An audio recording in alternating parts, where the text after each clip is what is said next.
কোন বোর্ডে চাইছো? সত্যি করে কও। এই তুমি বন্ধু কালা পাখি, আমি জানো কি। হ্যালো বন্ধুরা, কেমন আছেন সবাই? আশা করি সকলে অনেক অনেক ভালো আছেন। বাংলাদেশের প্রেক্ষাগৃহে এই সর্বপ্রথম মুক্তি পেতে যাচ্ছে নদীকেন্দ্রিক সিনেমা হাওয়া।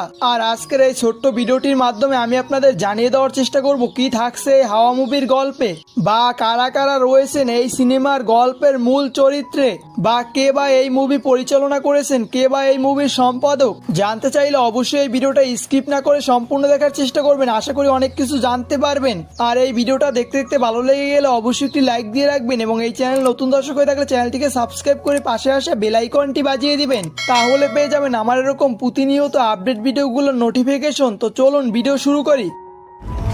আমাকে তাহলে তো কোনো মাছ ওঠে নাই। বরফ ফুরোয় যাত্রায় স্থান মাঝির বোট ঘাটে ফেরবে না। তো ভিডিওর শুরুতে আসা যাক হাওয়া মুভির গল্প নিয়ে। হাওয়া মুভিটি হচ্ছে একালের নদীমাতৃক মানুষের এক রূপকথার গল্প, যার প্রধান উপাদান হলো সমুদ্র এবং ঢেউ ও একটি ট্রলার। আবহমান কাল ধরে চলে আসা যে রূপকথা আমরা শুনে এসেছি, সেই রূপকথা হাওয়া নয়। তবে এ সময়ে যে অস্থিরতা তা থেকে বেরিয়ে এসে এক ধরনের ধ্যানমগ্ন নির্মল যাত্রার নাম হলো হাওয়া। সম্পর্ক, প্রতিশোধ এবং মৃত্যুকে উপজীব্য করে এই গল্প নির্মাণ করা হয়েছে। এই মুভিটি একটি মাটির গল্প নয়, বরং পানির গল্প। সমুদ্র পাড়ের মানুষের প্রধান উপজীব্য হলেও সমুদ্র পাড়ের গল্প নয়, বরং সমুদ্রের গল্প। এটি একটি মৌলিক গল্পের সিনেমা।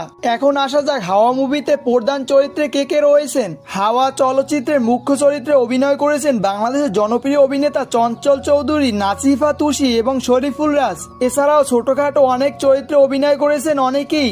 এই চলচ্চিত্রটি পরিচালনা করেছেন স্বনামধন্য নাট্যকার মেজবাউর রহমান সুমন, এবং এই চলচ্চিত্রটি প্রযোজনা করেছেন শিমুল চন্দ্র বিশ্বাস।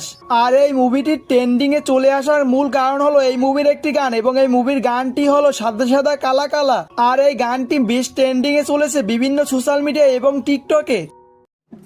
তুমি বন্ধু কালা পাখি, আমি জানো কি। তো বন্ধুরা, আজকের এই ভিডিওটা এই পর্যন্তই ছিল। আর আপনাদের কি মনে হয় হাওয়া মুভিটা কেমন হতে পারে অবশ্যই কমেন্ট করে জানিয়ে দিবেন, এবং এই চ্যানেলে একজন নতুন দর্শক হয়ে থাকলে চ্যানেলটিকে সাবস্ক্রাইব করে পাশে আসা বেল আইকনটি বাজিয়ে দিতে পারেন। তো দেখা হয় পরবর্তী কোনো ভিডিওতে। ভালো থাকবেন, আল্লাহ হাফেজ।